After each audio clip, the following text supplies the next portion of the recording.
ইনকিলাব মঞ্চের মুখপাত্র শরীফ ওসমান হাদি হত্যাকাণ্ডে জড়িত প্রধান সন্দেহভাজন আসামি ফয়সাল করিম মাসুদ ও তার সহযোগী আলমগীর শেখকে ভারতে পালাতে সহায়তার অভিযোগে ভারতের দুই নাগরিককে গ্রেফতার করেছে বলে জানিয়েছে ঢাকা মহানগর পুলিশ।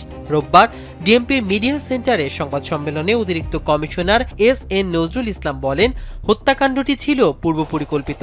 ঘটনার পর ফয়সাল ও আলমগীর সিএনজিতে করে আমিন বাজারে যান। সেখান থেকে গাড়িতে ময়মনসিংহ সীমান্তে পৌঁছান। সীমান্তে তাদের গ্রহণ করে ফিলিপস নাল ও সঞ্জয়, যারা অবৈধভাবে মানুষ পারাপারে যুক্ত। এখন যে কোনো ব্র্যান্ডের পুরাতন এসি বদলে নতুন ওয়ালটন এসিতে উপভোগ করুন 25% ছাড়। পরে ফিলিপ দুজনকে মেঘালয়ের তুরা এলাকায় নিয়ে গিয়ে ভারতীয় নাগরিক পূর্তির কাছে হস্তান্তর করেন। সেখান থেকে সামির গালিতে পালিয়ে যান তারা।